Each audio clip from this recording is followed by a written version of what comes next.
ज्येष्ठ गायिका आशा भोसले यांना हृदयविकाराचा धक्का बसल्यानं शनिवारी मुंबईतील ब्रीच कँडी रुग्णालयात दाखल करण्यात आलं होतं.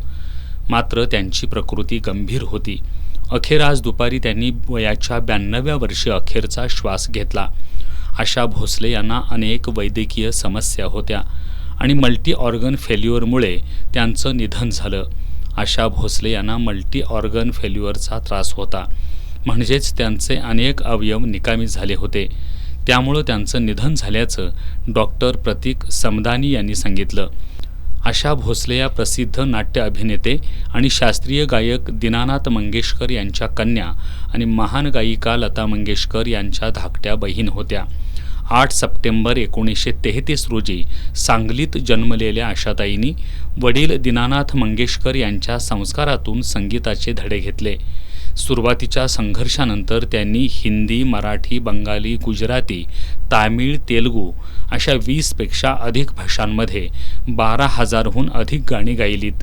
त्यांची दम मारो दम, पिया तू अब तो आजा आणि चुरा लिया है तुमने यासारखी गाणी आजही सदाबहार आहेत. R.D. बर्मन यांच्यासोबतची त्यांची जोडी भारतीय चित्रपट संगीताच्या इतिहासातील सर्वात यशस्वी जोड्यांपैकी एक ठरली. त्यांना पद्मविभूषण पुरस्कारानं सन्मानित करण्यात आलं होतं. आशाताईंनी केवळ फिल्मी गाणीच नाही तर गझल, भजन, कव्वाली, पॉप, मराठी भावगीतं, बंगाली आणि इतर प्रादेशिक गाणीही गायलीत. त्यांचा आवाज म्हणजे भारतीय संगीत विश्वाचा एक अमर ठेवा आहे. गेल्या 8 दशकांहून अधिक काळ आपल्या सुरेल, बहुआयामी आणि जादुई आवाजानं कोट्यावधी रसिकांच्या मनावर अधिराज्य गाजवणारा हा स्वर आज कायमचा शांत झाला. आशा भोसले या कोल्हापुरातील मंगळवार पेठ परिसरात काही काळ राहत होत्या. आशाताईंच्या निधनानंतर अनेकांनी त्यांच्या आठवणींना उजाळा दिला.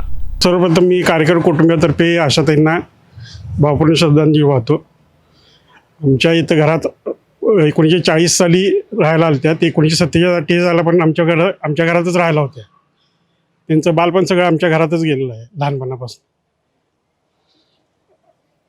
पूर्ण म्हणजे त्यांचं बालपण इथं शिक्षणाला विद्यापीठ हायस्कूलला होत्या. सगळं पूर्णच्या पूर्ण कुटुंब आमच्या घरात राहायला होतं. 10 बायच्या खोली वरती येतं दुसऱ्या मजल्यावर. तर आज अशी बातमी वाचली आशाताई गेल्याचं. तर त्या आमच्या इथे आसपासच राहतात, म्हणजे आमच्या शेजारच्या घरीच राहत होत्या त्या. आणि त्या आमच्या मोठ्या ज्या बहिणी होत्या त्यांच्यावर खेळायला यायच्या त्या आमच्या घरी. त्याच्यामुळे त्यांना मी आम्ही आता लहान होतो त्या आम्हाला त्या काय माहितीच नाही आहेत, पण त्या आमच्याकडे यायच्या. नंतर त्या इथे सांगलीला त्यांची वडिलांची जन्मशताब्दी होती, त्यावेळी त्या सगळ्याजणी बहिणी आल्या होत्या आमच्या घरी, लता मंगेशकर सोडून. पण त्या पण वर येऊन बसल्या आमच्या घरात आणि म्हणाल्या, अरे आम्ही इथे खेळत होतो पूर्वी, असं त्या आम्हाला सांगत होत्या. आणि खूप त्या मोकळ्या मनाच्या अशा होत्या, कारण त्यांना गर्व पण नव्हता की आपण एवढ्या मोठ्या आहोत. तर आम्हाला पण त्या म्हणतात, तुम्ही कधीही मुंबईला या, माझ्याकडे भेटायला या मला, असं. आशा भोसले यांच्या निधनानं त्यांच्या भारतीय संगीत विश्वावर शोककळा पसरली आहे. सोमवारी संध्याकाळी 4 वाजता शिवाजी पार्क इथं त्यांच्या पार्थिवावर शासकीय इतमामात अंत्यसंस्कार करण्यात येणार आहेत.